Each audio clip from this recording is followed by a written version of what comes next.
Monotype. Welcome to Creative Characters from Monotype, the show where we meet the people working at the intersection of type and everyday life. I'm your host, Graham, and today my guest is David Carson. If you're a fan of graphic design, David's name should ring a bell. He's known for breaking the rules of typography and helping define 90s visual culture.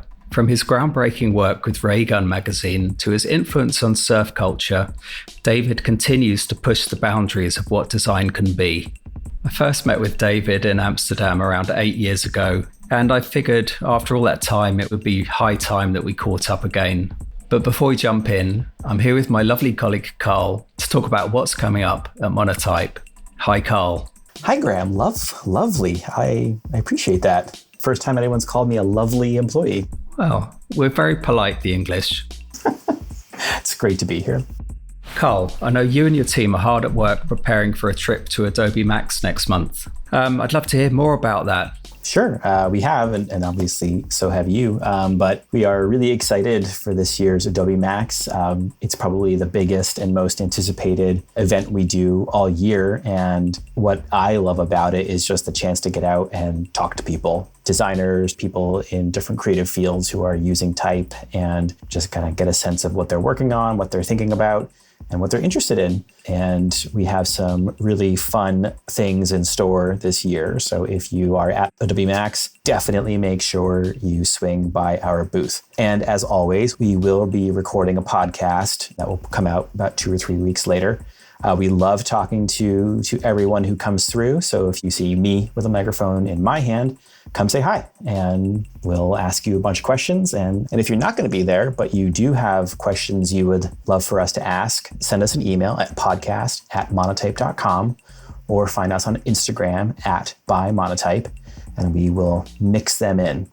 Yeah, so I know the design for the booth is incredible, and the whole team has kind of really excelled in everything they've done for this event. So I'm so excited to see how this comes together at the actual event itself. Yeah, we are leaning into a pretty interesting theme this year. I don't want to give anything away, but I'd say we went for it this year. Yes.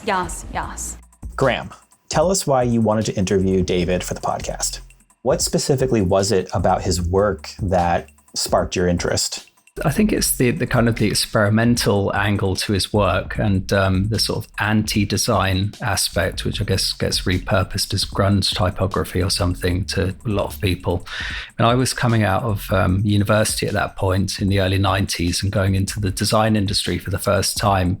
So I stepped out into the world of design in London, and there was a really fertile design and typography scene going on at that point with the agencies like Why Not Associates, Tomato, Neville Brody, and across the water in the States. There was a book that came out, The End of Print, by David Carson around 1995. The End of Print was an enormous inspiration to me. It kind of showed me that type could be more than just a communication tool, could become an art form in itself in a way. You know, that really inspired my work. To talk to him in this interview, it means a lot. Well, as a child of the 90s, I'm really excited for this episode. I was too young at the time to have any inkling of who David Carson was, but I think his style and his design approach had a huge impact on the aesthetic I grew up with. So this will be a really fun one to listen to, and I'm excited to share it with our audience. So I'll turn it over to you and David, and I hope everyone enjoys the conversation.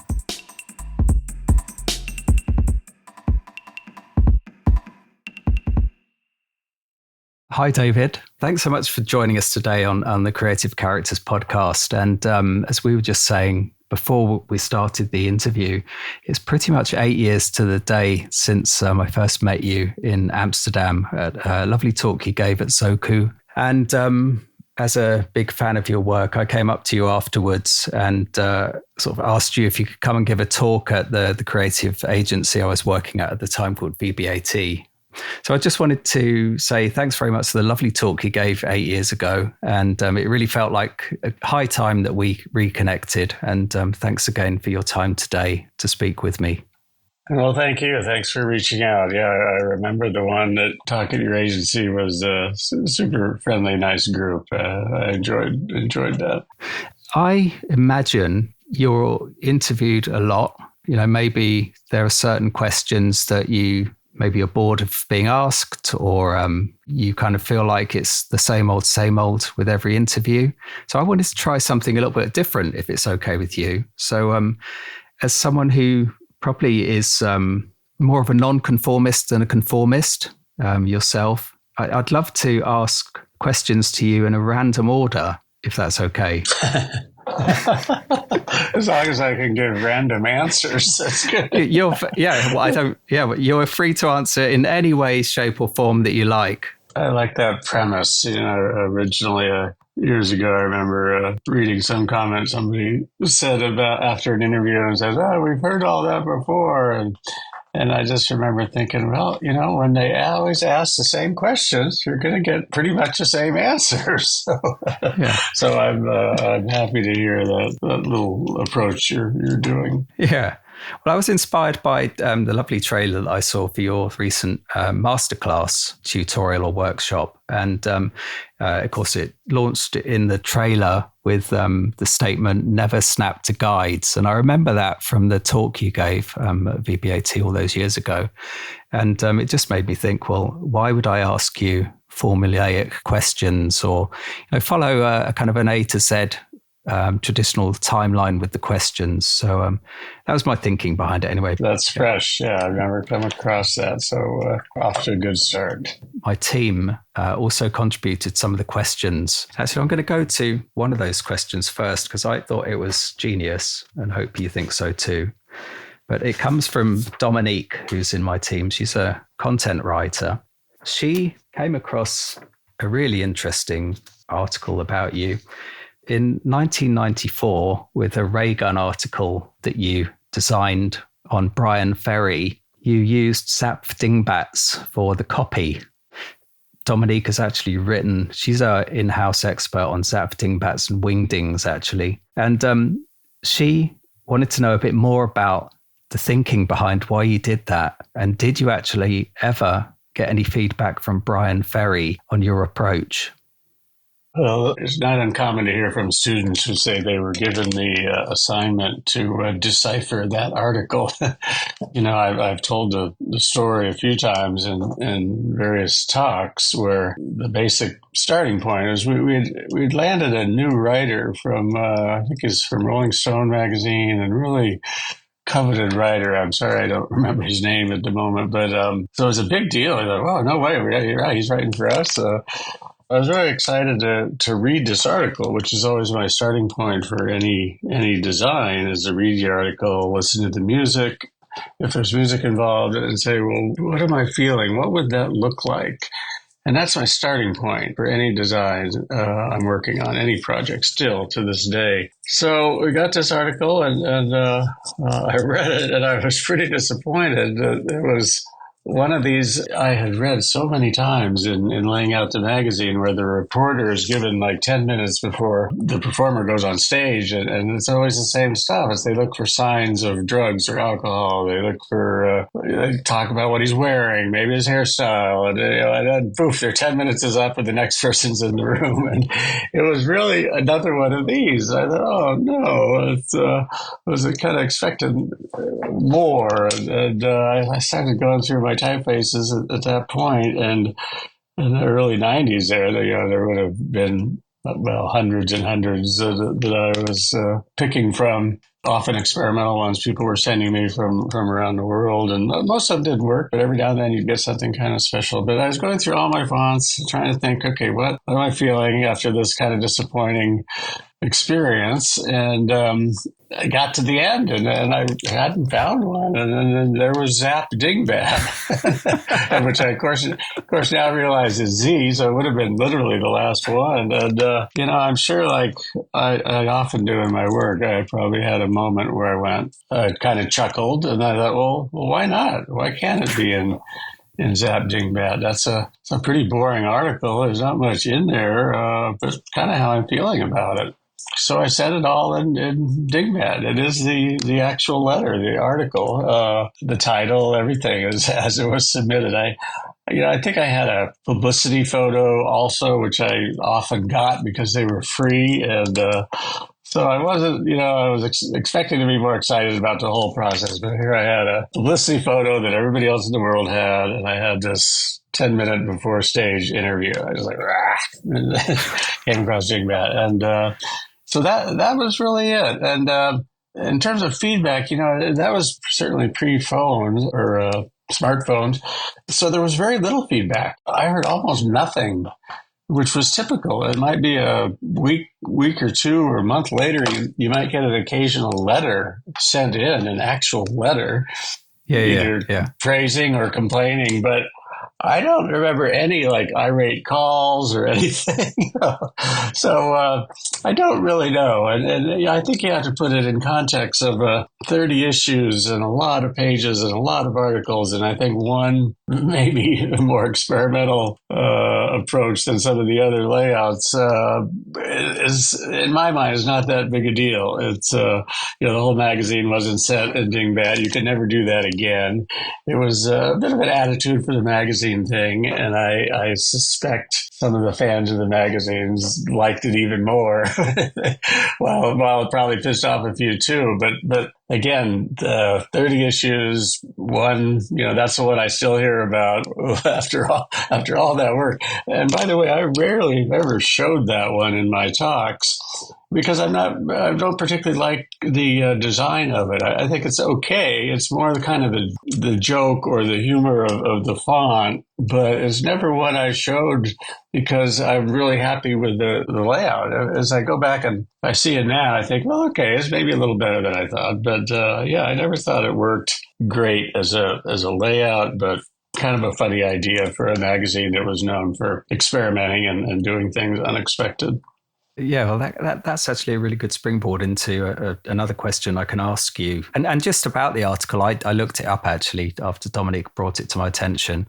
And you said you used that publicity photo, but I think there's a lovely juxtaposition between the photo and the text anyway, because Brian Ferry's looking to the right at the text almost quizzically. And, I think you can kind of post-rationalize that, can't you? It looks like it's intentional. Okay, well, that's good to know. Well, then it was. It wasn't. As I think back to it, it wasn't an awful publicity shot. It's one of those, maybe it's a bit like, and I don't know, but maybe Milton Glaser got tired of hearing about his I Love New York logo. So Yeah. I feel on a smaller scale, that's my I Love New York moment, probably the dingbat.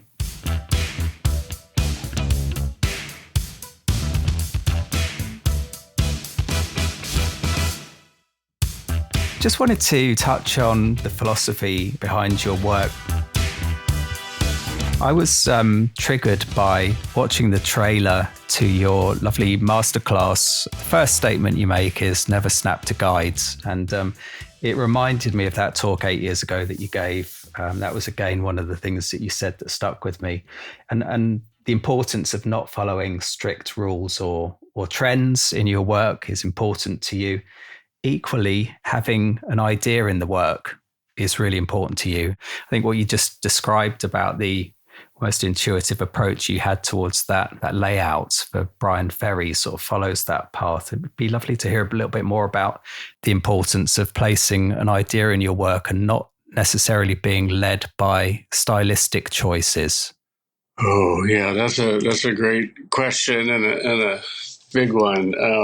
I see it in these collage workshops I give sometime. And if I try to encourage people to bring in materials that have some meaning to them, whether it's something from the back seat of their car or a document or something in their house or newspaper they found on the route, whatever, but something they have some personal connection to.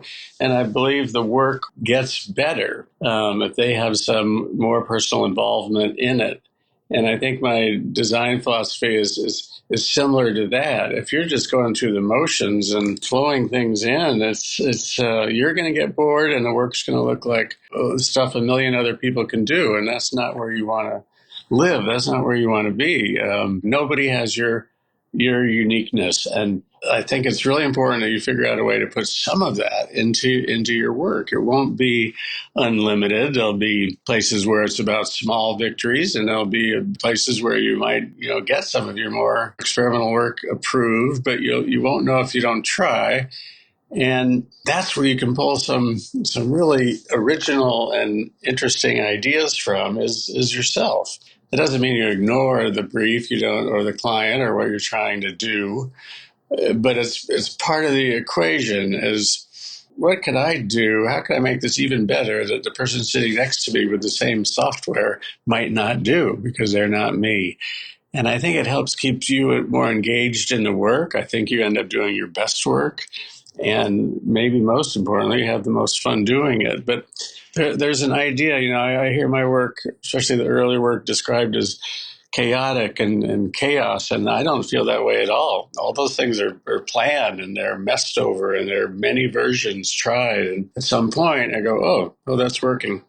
And you stop. Sometimes it's hard to know when to stop when you have it, but I think that's just a huge part of it. And trusting your gut, it's a bit of a cliche, but it's really true. And I hear sometimes about writer's block, and I can't imagine that happening in graphic design because every brief I'm given, every story, every assignment is different. It's a different client, different audience, different parameters. So you take all that in and that sends you in some direction so that you can't just be repeating yourself or on automatic. If you are, the work's going to be fine and probably forgettable, and that's what we've seen with, I'm not anti-tech, but one of the things all the new software has done is taken designers out of the equation or let them use it kind of as a crutch in a way. It's just so easy to hit a button and it's all flowed in or flush left all caps or whatever that is. For me, I'm always trying to keep the art side of graphic design involved in the craft.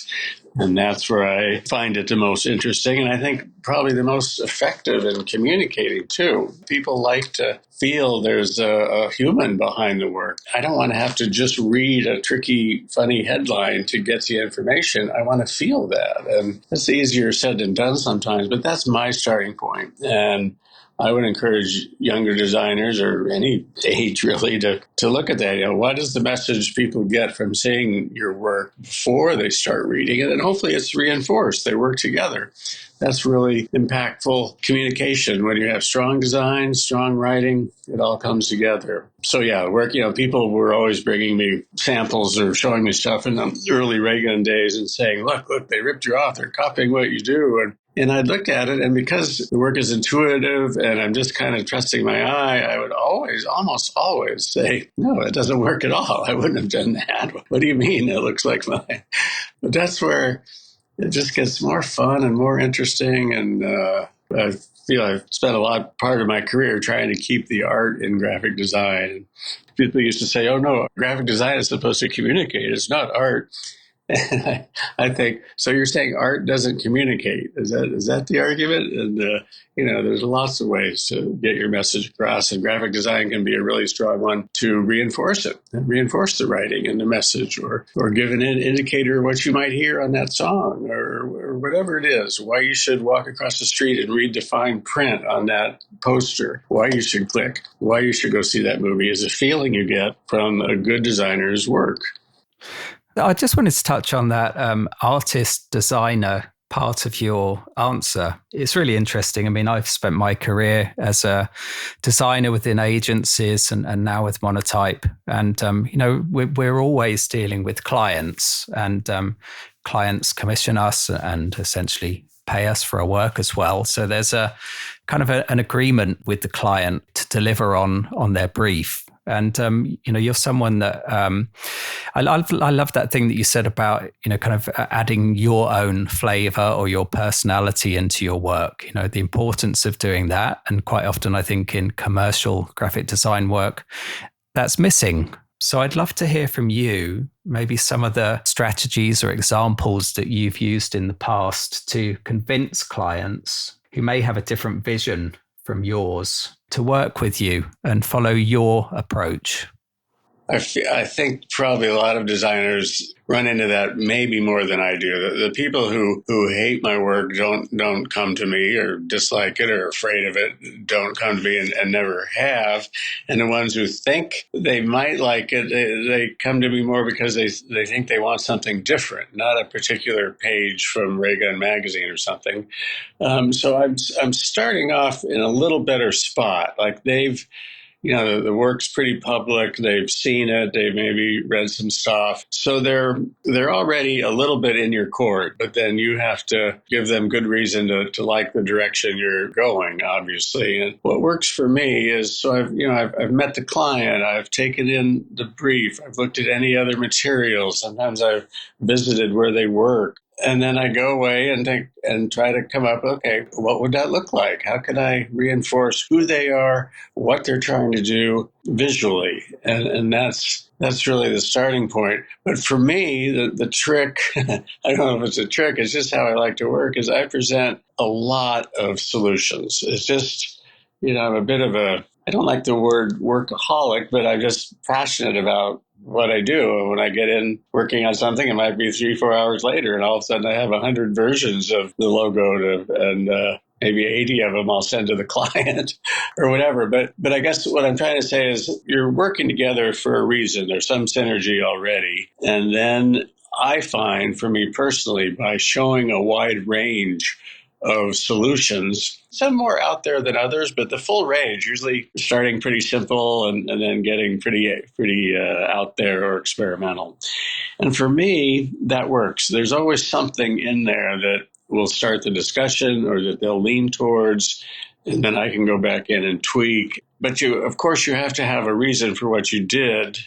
If the client says, but why is that, so high on the page? And if you say, because I like it there, well, good luck. You're not going to get those approved.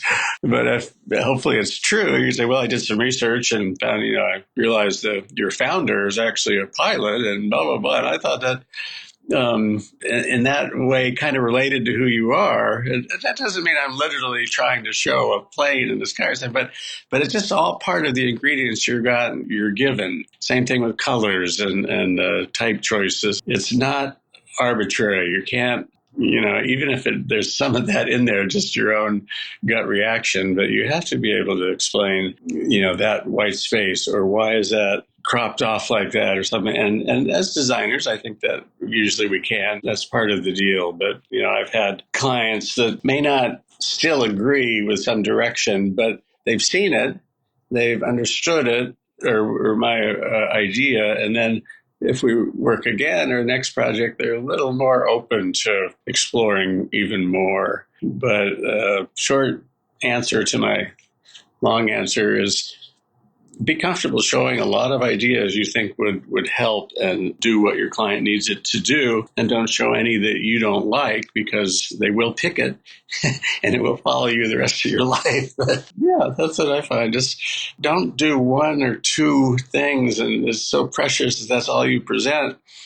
Show them a lot of ideas. We can go this direction, really clean and simple. I've always said I feel my work works the best when it's either really simple or really complicated. And when it's in the middle, it's probably the most forgettable. Safe and fine, but again, that's not where I want to work or live. And we have seen a lot more kind of generic design in the last, decade or so, I would say. And so I think in a way it's a good time for graphic designers, because people are reacting again to something that does feel a little more human, a little more hand done, a little just not something that anybody with the same software could do. So I think we could look at it that if you're just in the middle of a big agency churning out pitch decks for clients, well, there's software that can do that now and does it pretty well, and it references photos from all over the world. And so, and I would just say, find that area. It's a big creative field we're in. It's a great field. You can make a living, you can be creative, you can have fun, but find that area that gets you the most excited and kind of concentrate on that, because there's too many people that can do a lot of things pretty well. And you don't necessarily want to be in that pool of kind of forgettable, reasonable work.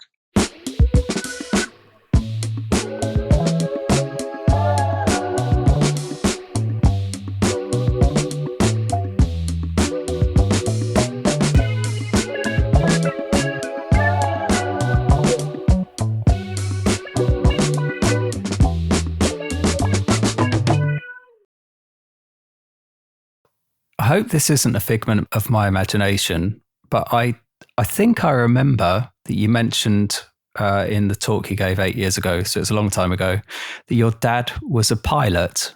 Is that correct?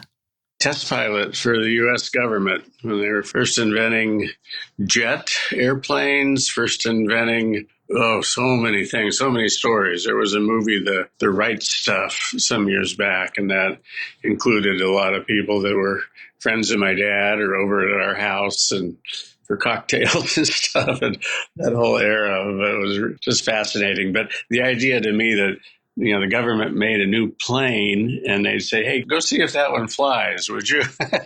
It was that crude. And it was all so fascinating to me, the testing that they, what happens if you turn left really sharp? And they would do that. And sometimes they would turn and other times they would blow up. And somebody would write blows up on sharp turn, and so many stories. But my dad told me how they were testing, well, how high can you go at what angle, or how straight up and how high? And it said at certain levels, they started passing out. And he realized if he started screaming in the cockpit there that he wouldn't pass out. So he told the other pilots, okay, at this degree and angle, just start screaming, you won't pass out. And it was that kind of crude. And there's a lot of stories. I don't, I'll just maybe squeeze in one other quick one I always found fascinating. They were trying to determine if you could actually fire a missile from an airplane, from a jet. Wow, that would be quite a tool if you could. But how do you do it and not blow up the jet or whatever? But so they were basically heat-seeking missiles. They looked for other tanks or aircraft or anything in the vicinity. I remember my dad saying the worst thing you could hear after you fired your test missile to see if they were working, you'd get a message somehow from the ground saying, attention, attention, you are the target, which meant you missed. And your plane was the only heat-related thing in the vicinity, and the missile you fired was coming back at you. So he told the other pilots, after you fire that thing, turn right away, get out of there. Anyway, so yes, is the answer to your question. Have you kind of inherited your dad's sense of adventure or something? Because he must have been an incredibly kind of brave guy to get in a plane and test out a heat-seeking missile, for instance. But have you kind of inherited some of those traits of adventure or exploration from him? Well, it'd be hard for me to see a direct correlation in that. I've met some of his test pilot friends and stuff, and it really is a different breed. They're just doing their job, and if something fails or they're going down, they just push this button. If that doesn't work, they push that button. If that new lever doesn't work, they eject. And it's just a different mindset. People say to me sometimes, I see why you take chances. Your dad was a test pilot. And I think, no, these decisions he was making and decisions I'm making between like serif versus sans serif, not real life threatening. So why not take some chances? Why not have some fun? Why not put more of yourself into the work? Because ultimately there's not a whole lot at stake in the grand scheme of things. There has to be something. We moved around a lot growing up. I think my parents ended up having almost 30 different homes, and I'm still moving around, so maybe that is somehow related. Well, actually, that really leads me nicely onto another question here, which is about your nomadic lifestyle. So I find it inspirational that 1 minute you can be surfing somewhere in the world. Next, I think you're in Poland recently, and you're now in New York. And I'd love to hear, how this kind of nomadic lifestyle, which has taken you to various corners of the world and experience in different cultures, of course, has influenced your design aesthetic and your creative process. I think just being able to travel and see different cultures and see different ways art is presented, it has to have some effect, but it's hard for me to make a direct correlation. I've met so many interesting people, seen so many interesting places that I never would have done. And I thought really early in my career, people started flying me around to show what was literally a tray of slides. I mean, I had a physical tray of slides that got me around the world. I can remember I think I was flying maybe to Amsterdam or somewhere, and just going, I got the best job in the world. They fly me around with my tray of slides to show my work, and meet the local people. And so I think it gives you a lot more exposure. I was shocked early to visit a big agency in London, and they took me to the design room, and designers had various designers' books open and in front of them as they worked, and computers had just begun. And I just thought, really, that's your inspiration from these old design books, and which is fine. That's part of the process, but maybe not when you're professionally working. And of course, now it's people go to various search sites for ideas, and that idea seems a little strange to me. I can't imagine using clip art or any of the ramifications of it. But it's hard for me to think, if you never had any experiences outside of your studio or your own little village, I think it would limit your design perspective in some way. Doesn't mean you couldn't still be a good designer, but I don't think it'd be quite as interesting. And I'm also able to incorporate a lot of things I either photograph or steal on various trips, signage and old posters and things. But they're probably related in ways I don't even know. I just was in Scotland, and before that Spain, and I'm still doing it quite a bit. You were in Scotland, I think, with your connection with the Macallan whiskey, weren't you? I'd love to know a bit more about that project, because, again, it feels so nice that it's not kind of following the well-worn category codes of whiskey in really encouraging ways. Yeah, well, that's a big one. That's been what I now list as one of my top projects. I have 3 or 4 in my whole career that I would point to, and this is quickly becoming one of those. It's just meeting the people, seeing where they do what they do in Scotland and this and that. I mean, it's an art in its own sake for sure. I'd just love to know a little bit more about how the collaboration came about and how it's developed, because I see it's been a fairly long-standing relationship between you and the brand. It has, and I'm happy to say it's continuing, and you're going to see a lot more in the new year in 25, which I'm very excited about. But it was, I guess, 4 years ago, maybe 5. I was visiting a friend in Spain, and he's a fine artist, Ramon Enrich, and he was speaking at a creativity day. The small agency in Spain had a big part of the Macallan business, and they would have the top people from Macallan come down to Barcelona and have a creative day where they did things they didn't usually do, and they would paint on the floor and just a kind of a fun day for the top people in Macallan to hang out and have fun with the creatives from the agency. And my friend, who was going to present some painting ideas, said, "Hey, I'm doing this thing. Maybe you want to give a little talk." And I said, "Well, I'm not sure what I would talk about to that group, but I could." And basically, I ended up doing that and met with the people afterwards, and we just hit it off really well. And that was basically led to everything since then. I think the first project, they gave me my own, it sounds so bizarre, my own bottle.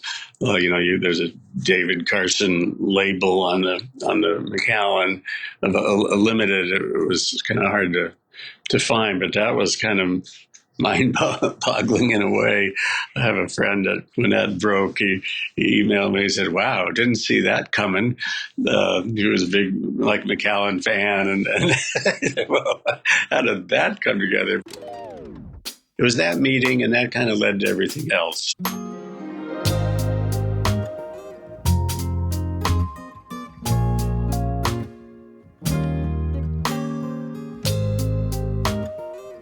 One of the reasons why we're speaking today is Monotype have a lovely collaboration at the moment with the publication, The People of Print.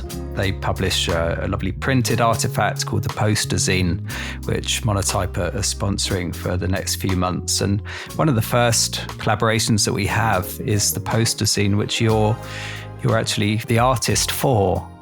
I haven't seen anything yet, but I'm really intrigued to know a little bit about how the collaboration came about with People of Print and what you're actually going to be showcasing with the poster zine.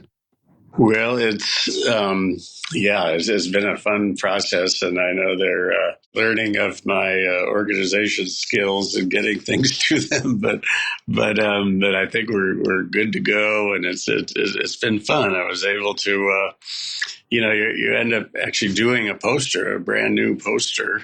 And I've sent them 4 or 5. I'm not sure which one I pretty much left it up to them. I'm open to any that I sent.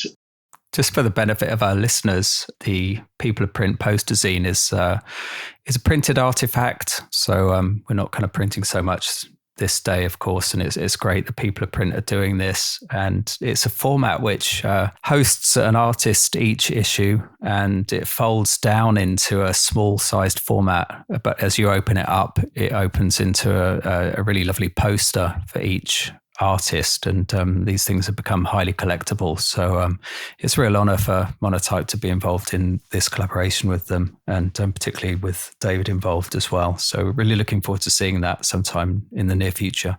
Yeah, and I have to say, there's one, I came up with a theme for my poster that I'm really, really happy about, but I'm not going to let it out yet.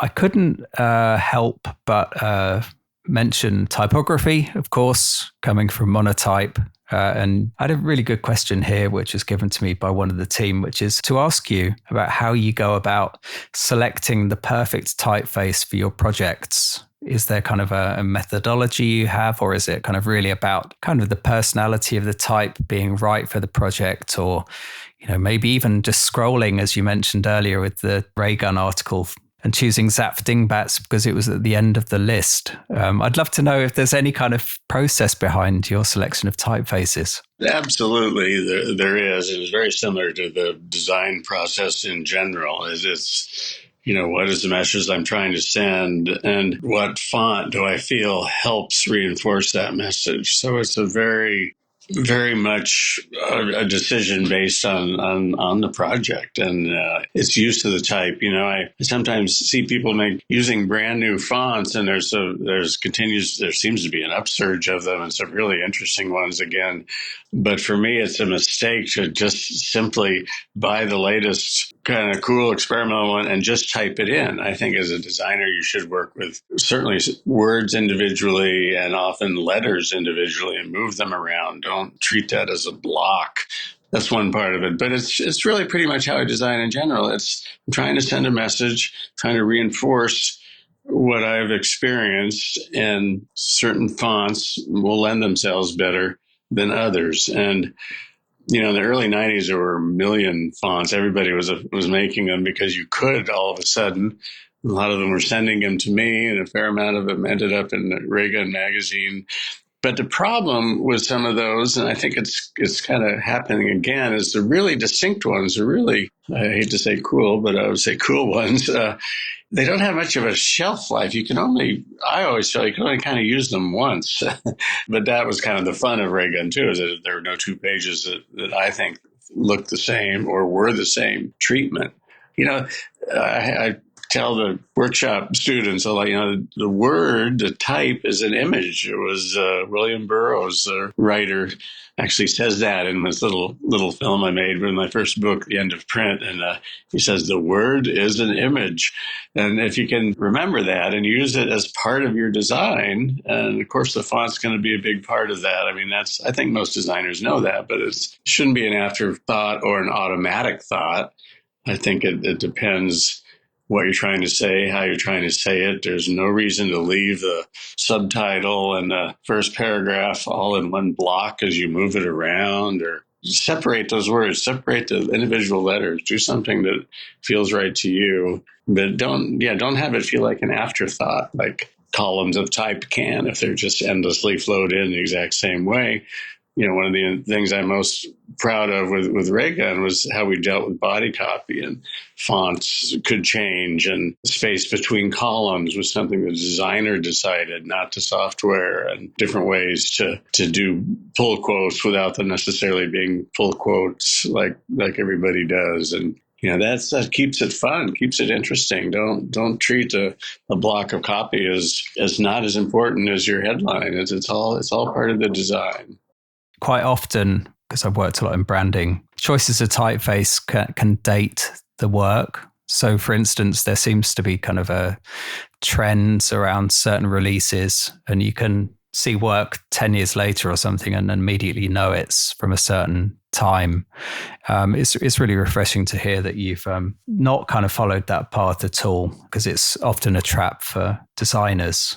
So if you weren't a graphic designer, what alternative career path do you think you might have pursued? Boy, that's a really tough one, because, well, earlier I was just surfing all the time, and then I finally got a teaching job, and I think I was a decent teacher, but I didn't love it. I wasn't passionate about it. I could do it. The hours were good. I got summers off, go surfing, but not good reasons to go into teaching. And then I got this flyer one summer announcing this thing called Graphic Design Workshop. They wanted me to post for the high school seniors. And the first time I'd read even the word graphic design, much less hearing what it was about. So I was 26 when the first time I heard the word graphic design. And I read this description and I thought, wow, that's a profession. You can do that for a living. You can be creative. You can have fun. And wrote to the University of Arizona where they were having this and said, hey, I'm a teacher, but could I come to this thing? I've got the summer off. Sounds good. And they said, yeah.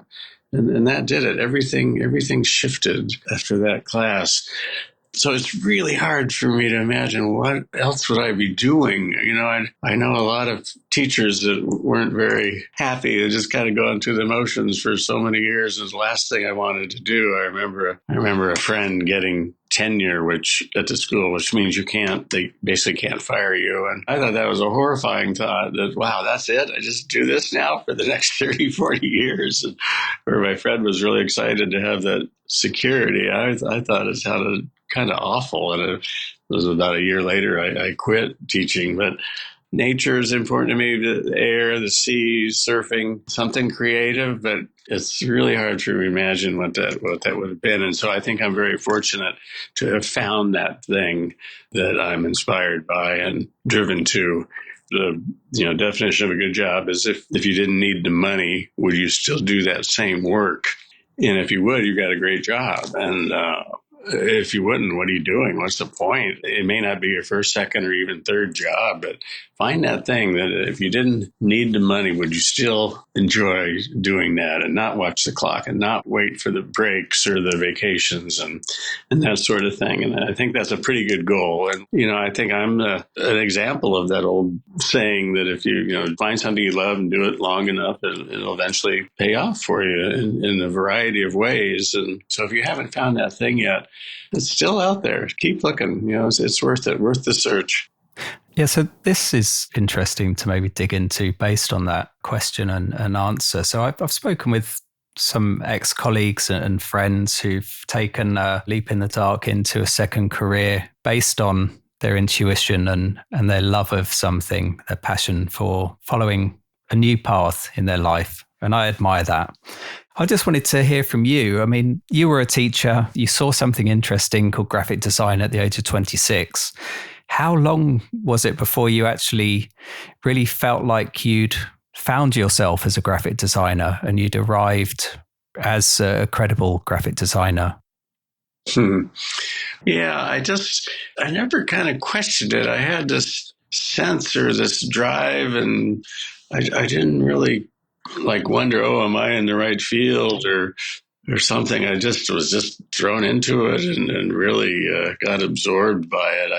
I think if there might be one little moment I can kind of remember, I did this magazine called Beach Culture, and which was before Ray Gun, but inspired Ray Gun. And I was living in California, and I had been asked to help judge I think it must have been the big magazine awards in New York. And that was a big deal. I don't know if I had even been to New York before that, maybe once or twice, but I went there as a judge, and a couple of my covers and things for this Beach Culture magazine got awarded the top awards, the gold medal or whatever it was they were giving. And I just had this moment. I'm in New York. I've just walked out of this day of judging my stuff from the magazine in Southern California. All of a sudden won these big awards, and I kind of remember thinking, wow, something's happening here.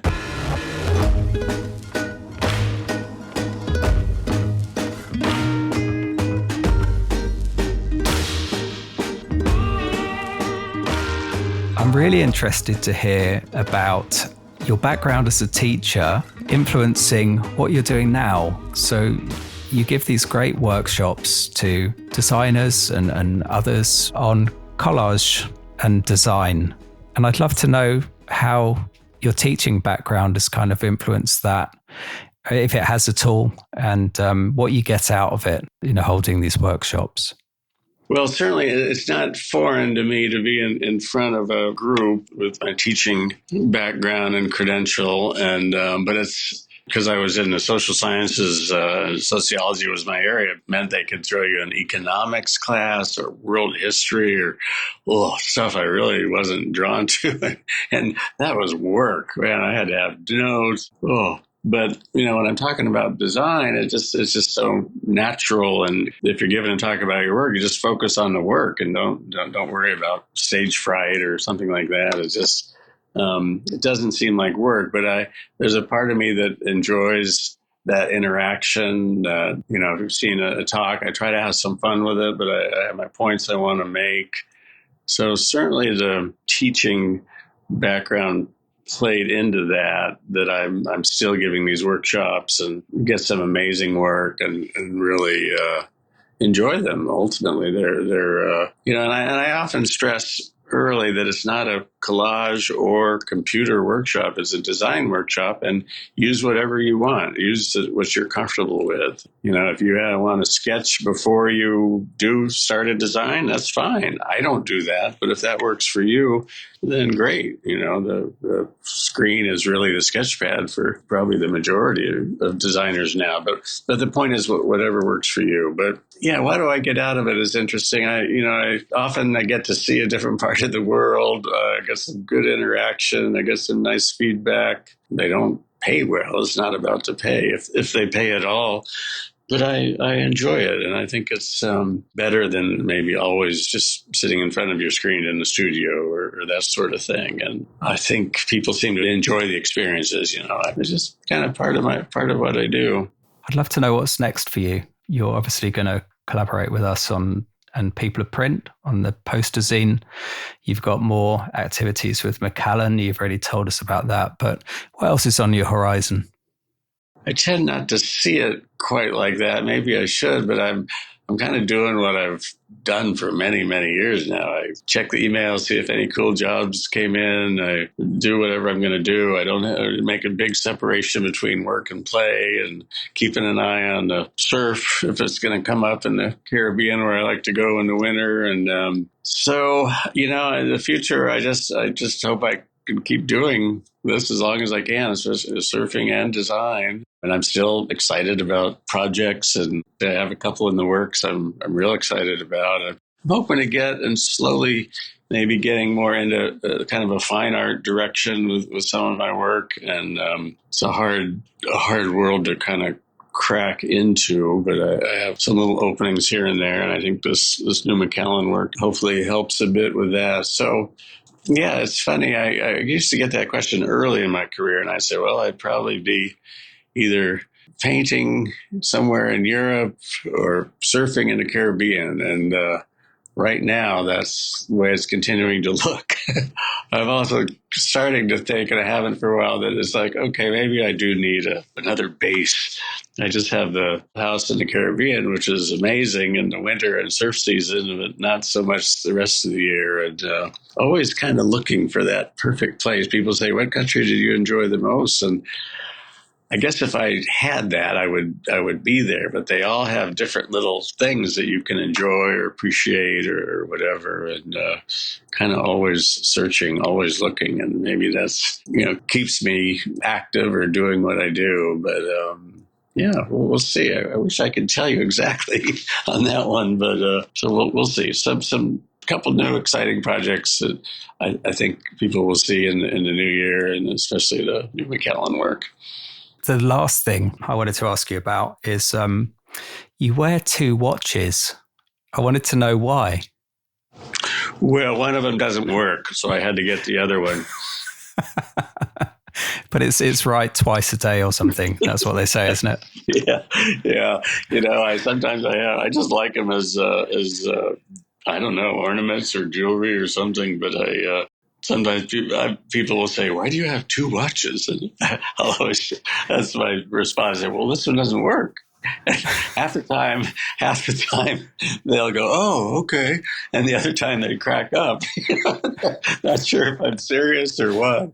And, like today, I even have 3 altogether, but they don't work. The first workshop I ever took was in Switzerland after I started to get into the field, and had 2 really good mentors or teachers there. One, Hans Rudolf Lutz, a very experimental Swiss designer, did some books and worked a lot with students and bands of the 80s, really. He was great. And then the other guy, Jean Robert, was the first designer of the Swatch watch. And at the time, when those first came out, it was a big deal. There was this colorful, wild kind of new watch from Switzerland that was so conservative. It was cheap and colorful and waterproof. And it's hard for, they've come and gone in and out of popularity over the years. But anyway, he was our instructor, the guy who did the first ones. And he had written it into his contract very smartly that they could only make 1,000 of any of his designs, which kept him busy because after 1,000, they'd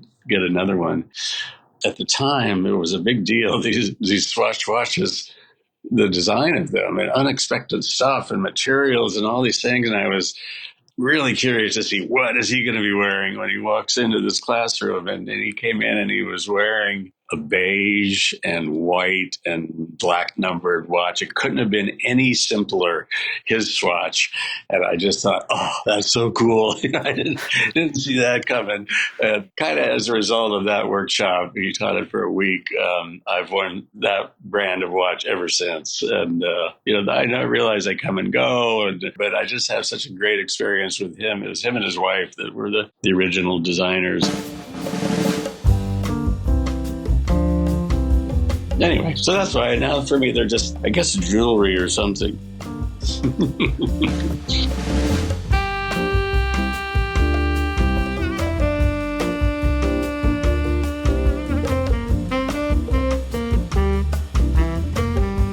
Well, we've come to the end of the interview, and I just want to thank you. It's been so lovely to reconnect with you after quite a few years now. And I'm glad that you've enjoyed the randomness of the questions. Well, I think you can gauge by the length of some of my answers that I'm enjoying it. If you're ever in London, please feel free to let me know, and it'd be lovely to hook up for a coffee. Yeah, fully agree, and not unusual that I'd be passing through yet again.